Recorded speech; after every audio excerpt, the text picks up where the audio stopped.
السلام علیکم ناظرین، میں ہوں آپ کا ہوسٹ فائق ملک اور ٹی وی میں خوش آمدید۔ ناظرین، ایک غیر مسلم نے اسلام قبول کیا تو اس سے پوچھا گیا کہ اسلام کی کس بات نے تجھے متاثر کیا؟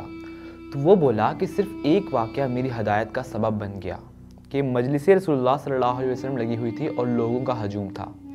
ایک شخص نے عرض کیا، حضور صلی اللہ علیہ وسلم میرے لیے دعا کر دیں، میرا بچہ کئی دنوں سے مل نہیں رہا، مل جائے۔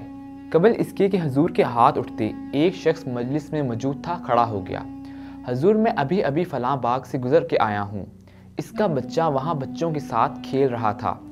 آپ صلی اللہ علیہ وسلم نے فرمایا، اس کو روکو، واپس بلاؤ۔ اس نے کہا، حضور صلی اللہ علیہ وسلم آپ جانتے ہیں کہ ایک باپ کے جذبات کیا ہوتے ہیں؟ کہا، اچھی طرح سے آگاہ ہوں، لیکن تمہیں بلائے جانے کی بھی ایک مقصد ہے۔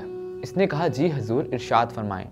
کہا، جب باغ میں جاؤ تو بچوں کے ساتھ اپنے بچے کو کھیلتا ہوا دیکھ کر بیٹا بیٹا کہہ کر نہ بلانا، جو نام رکھا ہے اس نام سے پکارنا۔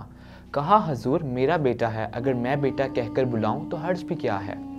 فرمایا، تم کئی دنوں سے بچھڑے ہو، تمہارے لہجے میں بلا کا رس ہوگا اور تم نہیں جانتے کہ کھیلنے والوں میں کوئی یتیم بھی ہو، اور جب تم اپنے بیٹے کو بیٹا کہہ کر پکارو گی، اتنا میٹھا لہجہ ہوگا تو اس کے دل پر چوٹ لگے گی اور کہے گا کہ کاش آج میرا بھی باپ ہوتا، مجھے بیٹا کہہ کر پکارتا۔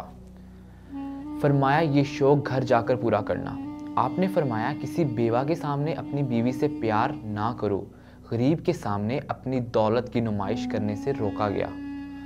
حضور صلی اللہ علیہ وسلم نے یہاں تک فرمایا کہ اپنے گوشت کی خوشبو سے اپنے ہمسائے کو تنگ مت کرو۔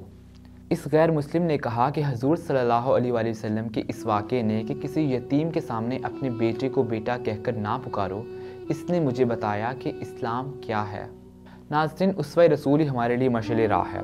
اللہ تعالی ہم سب کو اسوہ رسول صلی اللہ علیہ وسلم پر عمل کرنے کی توفیق عطا فرمائے، آمین۔ اسی کے ساتھ اپنے ہوسٹ فائق ملک کو دیجیے اجازت، اللہ حافظ۔